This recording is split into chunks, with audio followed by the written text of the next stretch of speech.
Ramadan, we get the point, yeah. Once again, I think that you are taking one story. And then it is, and many Muslims around the world and in the Netherlands were against that and attacked the small groups that were saying this. And this is the case today in Europe. The discourse that you have is helping to nurture this sense of alienation and not to let the Muslims feel that they are at home. And out of the questions that we got from here, people are saying, you are welcome here, and then in their own country. I'm sorry, I'm at home. I'm at home. What are you talking about? Don't talk about. So, talk to me. I'm sorry. Talk to us, or talk to me as a fellow European, and not as someone who is an outsider infiltrating the freedom of expression and using this. This is one. Let me finish. Can I come back to that? No, I'm not saying you're not a European, but I would appreciate the following, which is that don't come to this hall and tell this hall that you're a European, and go to another and talk to an Islamic audience as Islamic brothers. Because that is what you have spent your career doing. What's wrong? Speaking through. Let me finish it. And Tariq comes here one day and says, we fellow Europeans, we all speak to each other as fellow Europeans. And another, he speaks to a Muslim audience and says, we as Muslims. Which is it, Tariq? Which is it?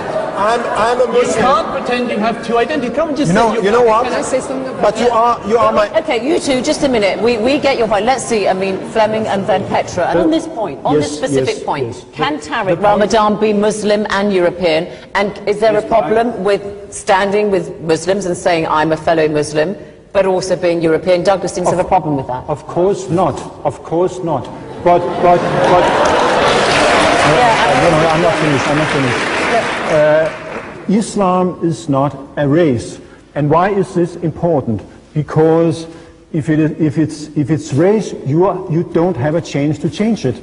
I mean, communists were also being discriminated during the Cold War, but that's also an ideology, although another kind of ideology. So you have to insist that Islam is a set of ideas, and you have the freedom to change, to leave, to criticize, to ridicule, and so on and so forth. And it's very, very different You have from problems with freedom racism. of speech and what you've encountered amongst some Muslims, is what you're saying, yeah. Okay, Petra, on this question of identity, I think, was the key I mean, one. it almost seems as if the only good Muslim would be an ex-Muslim.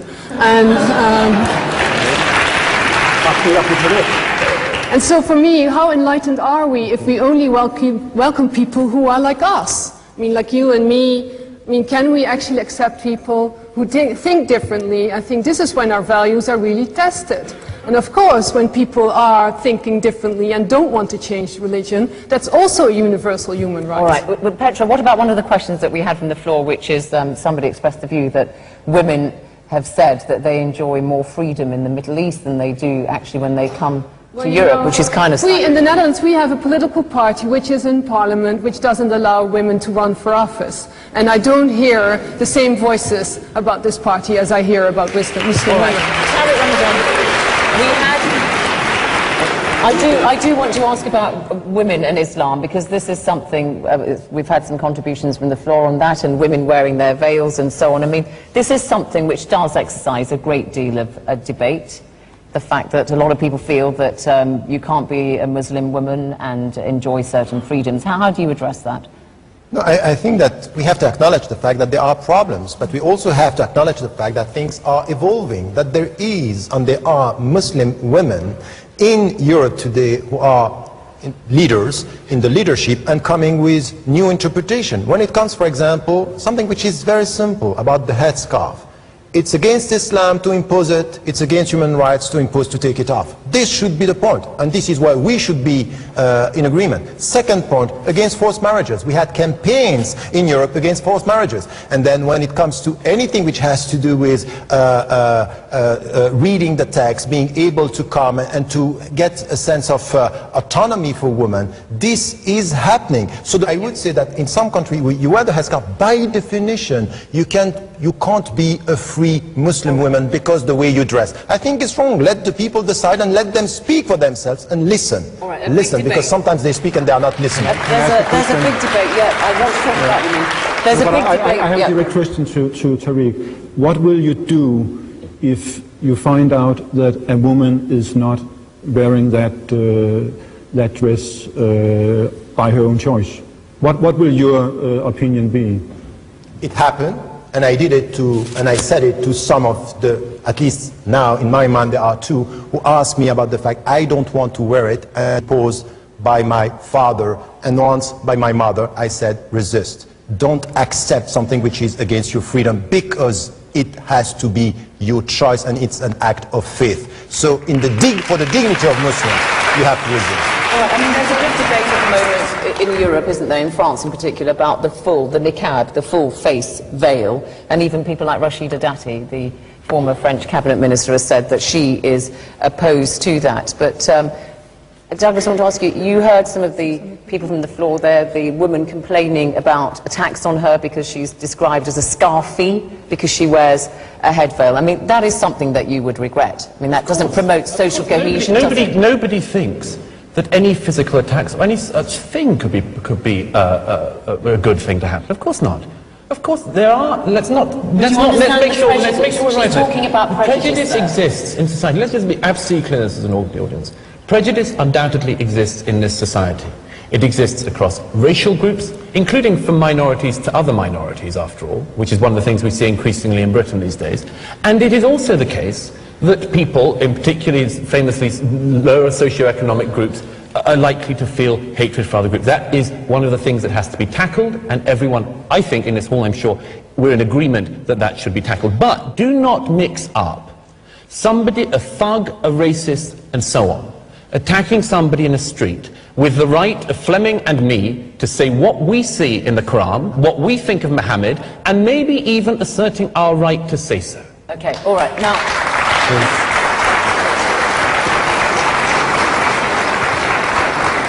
All right, the gentleman here.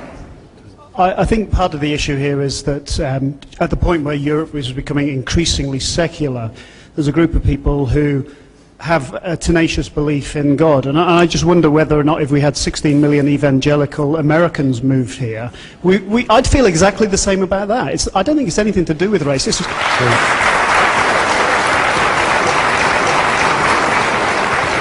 Okay, let's take some from upstairs. Yeah. The biggest point for me is double standards. I think European double standards is the biggest problem. I mean, you talk of freedom of expression, and yet you kind of like compromise it through banning of minarets. But the point is, okay, people voted for it, fair enough. But the point is, you shouldn't compromise. You shouldn't give people, like, you can discuss taxes, you can discuss anything, but freedom of expression, that is not something that is up for tax. And it's this double standards that the West sort of holds. Okay. That. You're referring to that referendum in Switzerland about... and quite a lot of them, like the one in France banning burqas. Okay. Gentleman there. My name's Henry Hogger. I'm a former British diplomat in the Arab world. I worked until fairly recently for something called the Muslim West Facts Project, which is an exercise to publicise the findings of some Gallup polling on Muslim opinion in Europe. One of the most striking features in that, I think, is that in Britain, France and Germany, that Muslims, when asked for their how strongly they feel attached to the country that they live in, on the whole gave stronger answers of loyalty than did the public as a whole, a sample of the public as a whole in those three countries. It seems to me that that's a strong and positive reason for arguing against the motion that Europe is failing its Muslims, but not the reasons which I fear our speakers against the motion have been giving, which are rather inclined to blame Islam and Muslims themselves for the problem. Okay, thank you.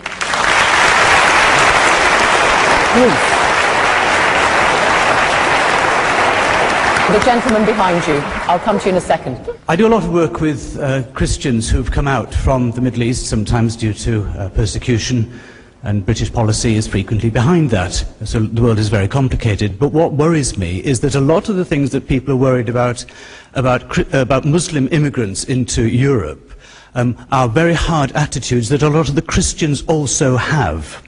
And I think if you're, for instance, from a gay minority in a lot of those communities, it is very, very worrying. And therefore we need to be thinking slightly bigger than just this Muslim thing, but it is about a wider cultural problem. Okay. The lady now, wearing the hat.